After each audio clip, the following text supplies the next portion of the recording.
This is a big part of Japanese culture and the summer celebration kind of things that go with that. We are here in Nagasaki, so you'd imagine that the kinds of memorials and events would be greater than they would be anywhere else in Japan, but it's actually, pretty big all over. Everybody does kind of honor this particular time of year. A lot of kids during their summer vacation are asked to go back to school very close to this time of year so that they can listen to speeches and see movies and talk about the atomic bomb droppings and how that changed Japan and the world, and how to deal with nuclear threats and nuclear energy as an alternative too. All these things are topics that are very current right now with the whole dilemma of the problems after the tsunami and earthquake, and trying to decide if Japan's going to continue using and relying on nuclear energy. It's a big fight here because so many people are still really aware and remembering what happened with the bombings and how dangerous nuclear can be, and then yet the need to have energy and electricity, and a country that doesn't have many sources of electricity. So it's a conflict and a difficult topic, and it's one that's really commonly discussed in the schools at this time. And it was something that was really surprising to me to see when I was here the very first time, because I came during the summer and we went to the Atomic Bomb Museum, which is in Nagasaki, and got to see very moving display of all the things from that, the center point exactly where the bomb was dropped, all the stuff around there.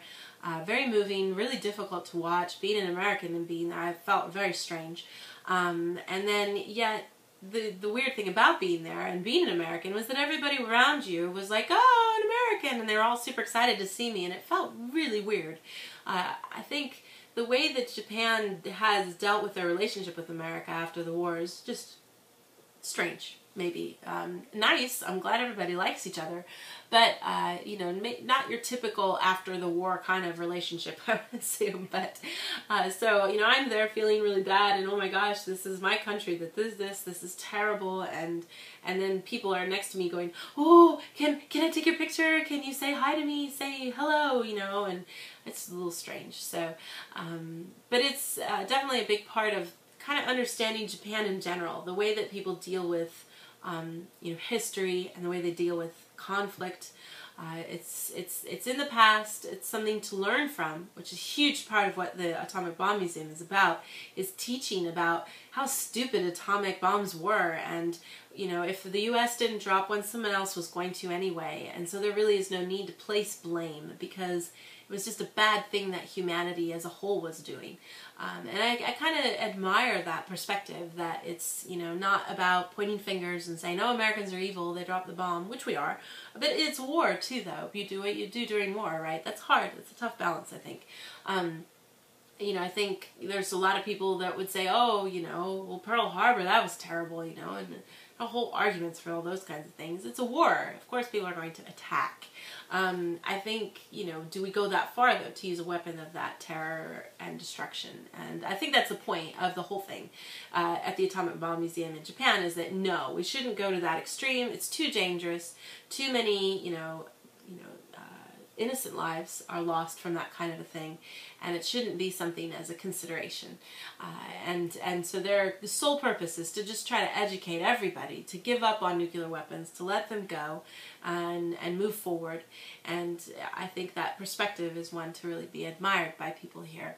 And the other thing that's just so surprising to me is how many young kids are at these places looking at all this stuff, these terrible, grotesque images of people, burned bodies, burned buildings, and little 6- and 7-year-olds are walking through looking at it. It's real common to show people at a very young age that part of the history of Japan, and to start talking about it.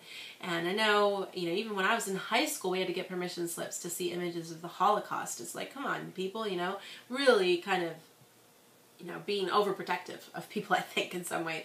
So, and they show these horrific movies and, tearjerkers of, an older sister protecting their little baby brother when he dies after the war, after the bombing, and just sad stuff, and, but still everybody takes it in and uses it in this beautiful way, which I think is something that's so, unique and special to Japanese people, and I hope they know how wonderful that part of their culture is. I think there's not many things people here are proud of. There's no patriotism. No one's really excited to be Japanese. There's really nothing, no power, no feeling of greatness that, and I think people need to have that here.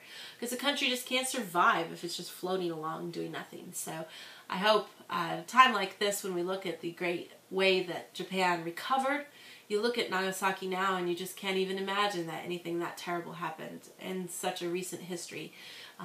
Japan is really good at recovering, and I hope that they can be proud of that, and as a culture and as a people be strong. I look here and living here, and I know I'll never be Japanese. That's not allowed.